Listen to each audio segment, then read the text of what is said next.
Everyone, so what we're going to be going over today is we're going to go over 4.7, which is all about inverse trig functions.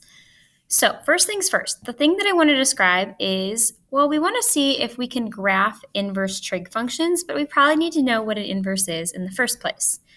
So a really nice working definition of what an inverse is it basically, it's a function that switches output with input, or you could say the other way, input with output.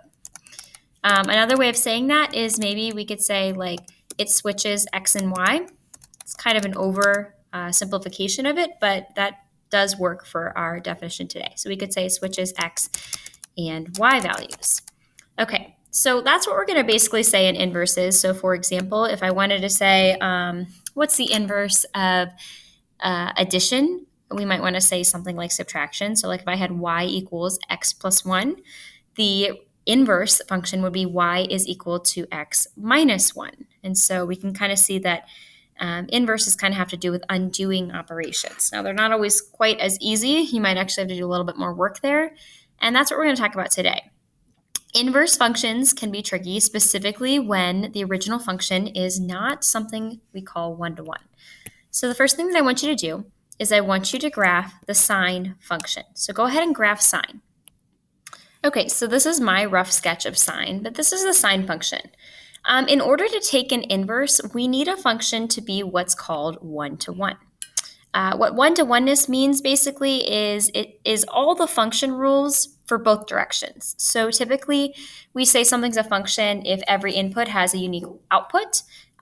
Basically, one-to-oneness is going to take it both directions. So every input has a unique output, and every output has a unique input. And so what that in essence means is not only does it need to pass the vertical line test, but it also needs to pass the horizontal line test. And so let me show you what the horizontal line test might look like for the sine graph. If I take a horizontal line and I drag it across the sine graph, we can see that it passes basically never. And so the question would be, how can I restrict the sine graph so that I could get it to pass the horizontal line test and therefore might be able to take an inverse? Well, here's what we're going to do. We're going to restrict the domain. And there's a lot of ways to do this, but the one that comes to me first is maybe this. What happens if I restricted the domain of sine to be just this tiny little piece? In fact, we can actually define that here. So maybe we say that we're going to restrict specifically the domain of sine. So let's restrict the domain of sine. If I do that, my new restriction looks like it goes from negative pi over 2 to positive pi over 2.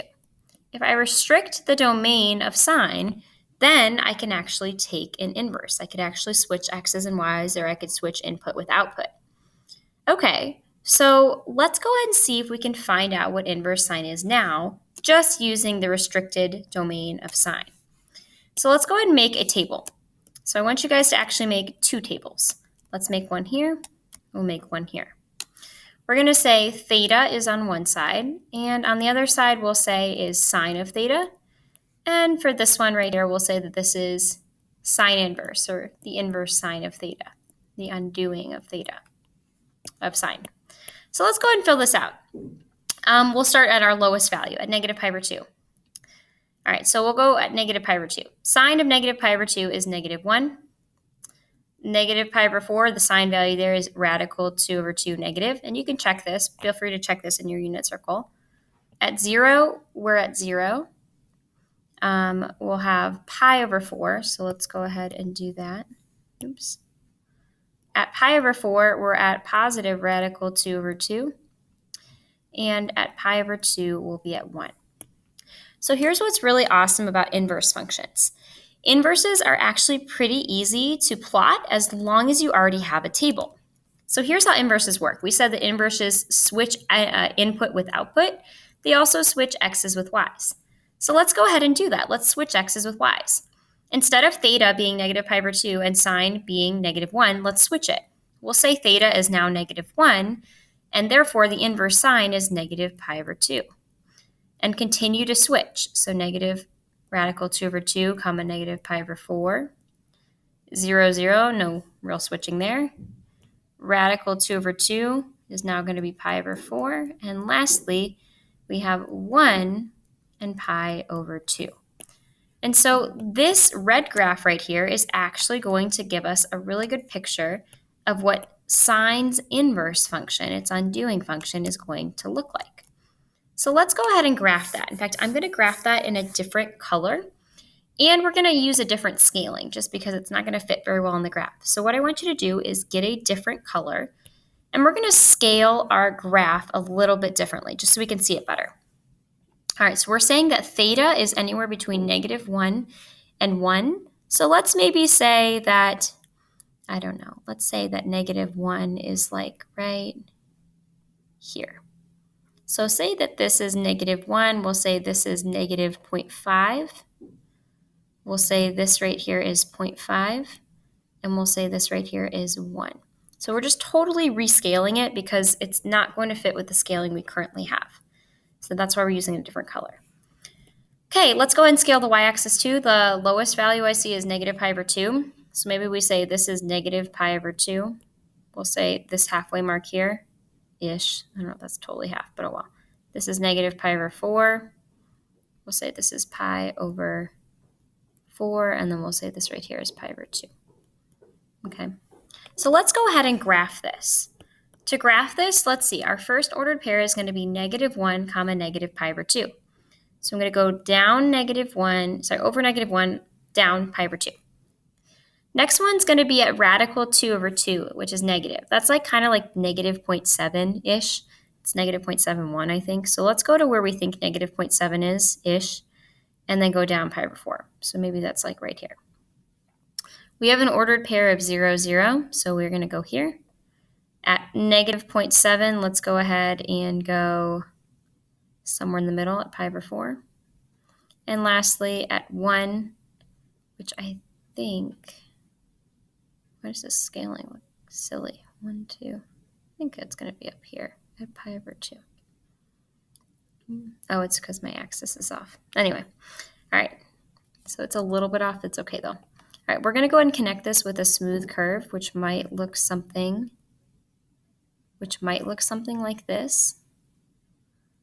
Okay, so it's not my best work, but we're trying. We're trying here. I feel like that could look a little better. Let's try that again. Oopsies, went too far. All right, sorry.